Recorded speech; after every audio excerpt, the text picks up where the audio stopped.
Should you pay for deletes? And if so, how do you go about doing a pay for delete? Now, this question was inspired by questions that we've received both on, social media, Clubhouse, people asking that question. Soon to be clients were asking that question.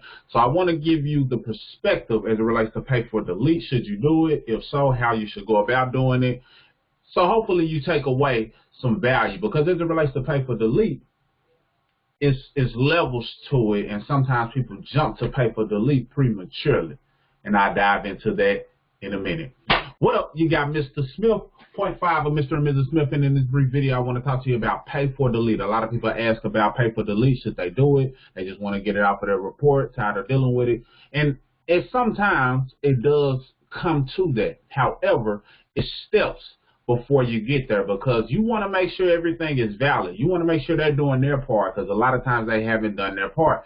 So what you want to do is, prior to you even considering the pay for delete, you want to go about it a couple of different ways. If it's been on your report for some time and you see that the collection is on your report or whatever the case may be, you want to dispute it through the bureaus by basically asking them to verify that that particular item belongs to you. Now, what you have to understand is you have to learn to use the laws to your advantage. I know many of us are just good-hearted people, but we got to understand that sometimes these entities are operating in a way that's definitely not good-hearted. So we let our good-heartedness interfere with some results that we can get if we just follow the guidelines that help to protect you as a consumer. So you got to understand that. So don't fall victim to just paying the collection, not knowing that they did some dirt on the back end. So you want to make sure that they prove themselves, because for one, you didn't have the agreement with that collection agency. You went into a contract or an agreement with the initial creditor. This is assuming that it's not, some type of fraud activity or whatever, things of that case. But you went into it with the initial creditor. So if you went into an agreement with AT&T, then your agreement was with AT&T. They sold it to an entity that you have no clue who they are, and you didn't go into an agreement with them. What does that mean? That means that you shouldn't be directly communicating with them right off of the bat. There's some other things that need to be done in order to verify and or validate, and I explain the difference real briefly. You want to talk to the bureaus, the credit bureaus, to get them to verify certain items belong to you. So what they have to do, once you reach out to them and have them to verify that this belongs to you, we recommend sending a verification letter.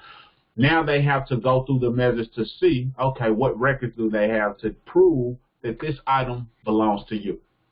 First and foremost, if it's within a 30-day window, like say, for example, you got a collection and that particular collection hadn't quite hit your report, but you got it, a letter saying it was a collection, you can then send them a validation letter. You want the collection agencies or the creditors to validate that that belongs to you, plus make sure they're doing their part and, covering all bases, because in some cases they're not.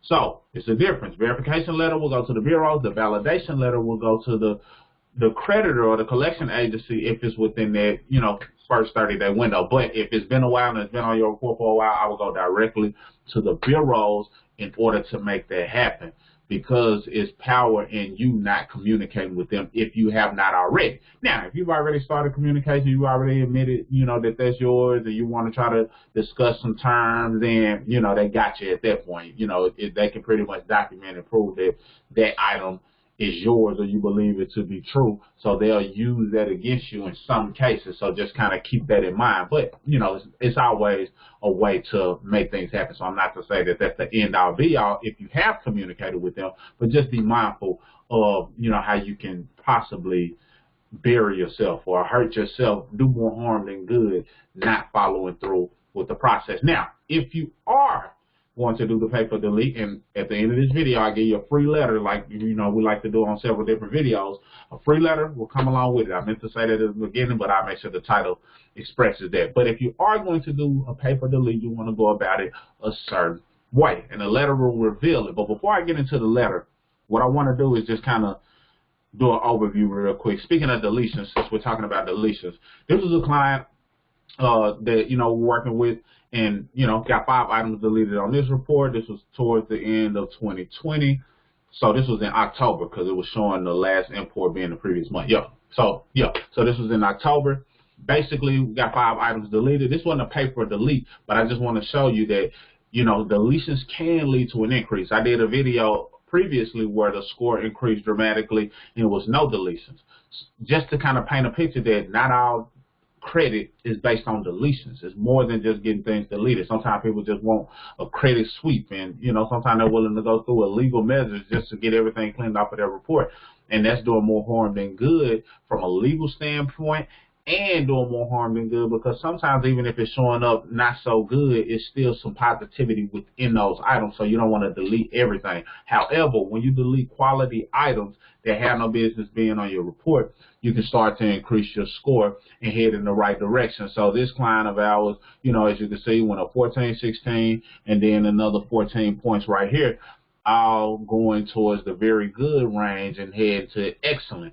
But that was a good example of some deletions that can benefit you if you do it right. And I believe on this one, it might have been a collection that got deleted and maybe some late payments, something along those lines that got deleted. They make the score a bit more quality. So understand that.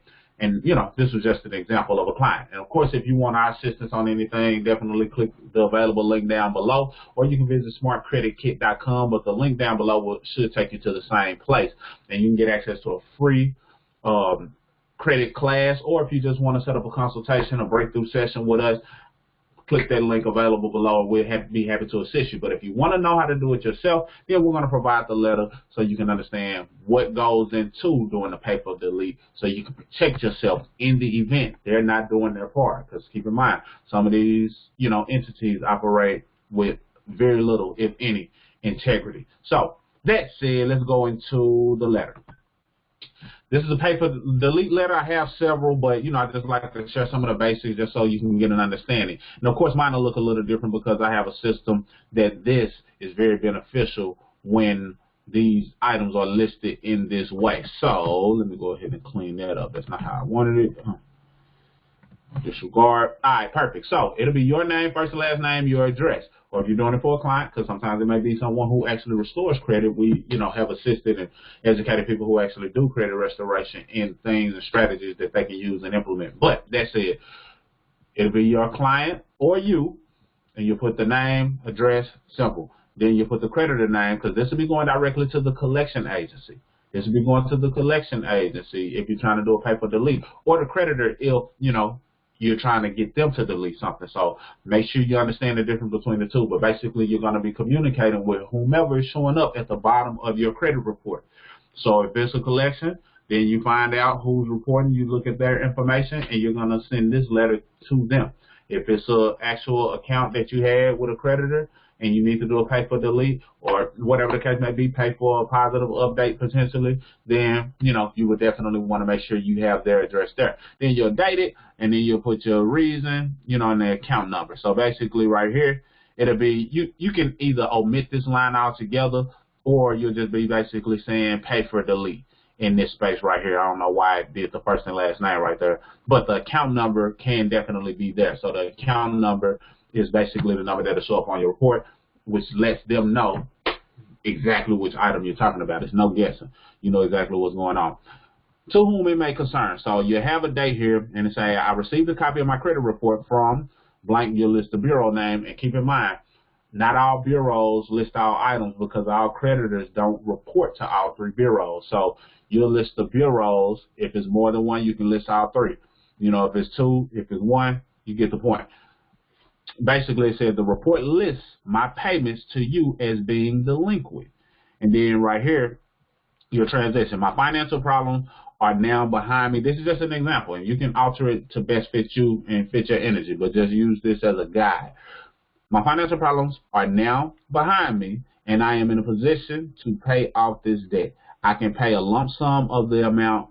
Boom. And you want to downplay it. So if it's $1,000, I shoot 100. So hey, I can pay $150 real quick. If you'll go ahead and delete it, or I can pay installments in the amount of blank per month for this many months and still downplay that. Or I can pay $10 a month for 10 months. Just as an example. See if they'll be willing to accept it, and then if you have to up the ante, by all means up the ante. But just a kind of conversation. This also can be done via phone call. If you made it to the point to where, you've already implemented the things that I've shared, you can speed up the process by picking up the phone as well in this case. So not picking up the phone to save time, because sometimes you don't want to mail off letters, but this just proves or gives you some type of paper trail, especially on their end when you see the end of what I'm saying. Now, if you do a call, you want to make sure that they're going to either send you that, you start with recording the call. That way you can get some proof that way. And you want to make sure that they send you something that says what this letter is about to say.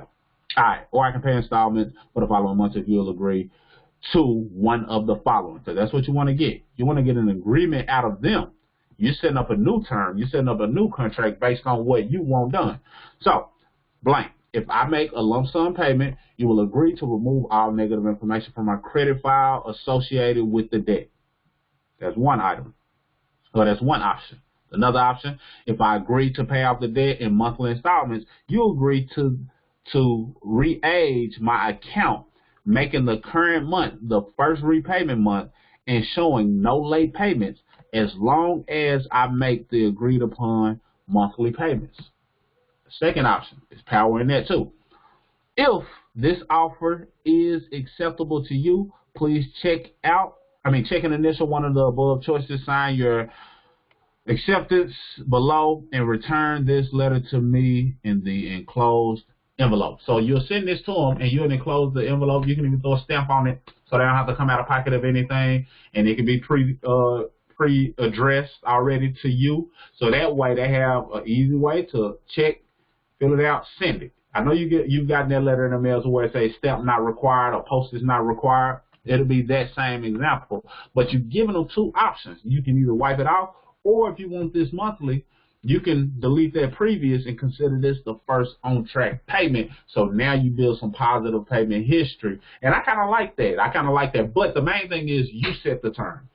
I want you to take some posture when it comes to restoring your credit. So many people feel so submissive and, scared and timid. Nah, you got to take some posture as it relates to you restoring your credit, because they're not operating in a level of integrity. And sometimes you got to meet force with force and understand, or get them to understand that you mean business. Like, look, this is hurting your credit. This is hurting your interest, costing you money, taking away from your wealth. So it's a serious matter. So your letters and your verbiage should maintain some posture. So you setting this new agreement, you giving them some terms to agree to, will position you to have that posture that I want you to have.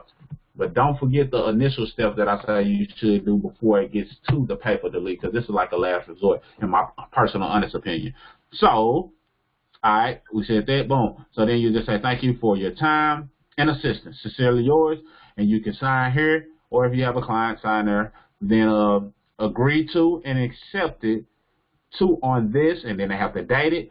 They have to sign it, and now it's an official agreement.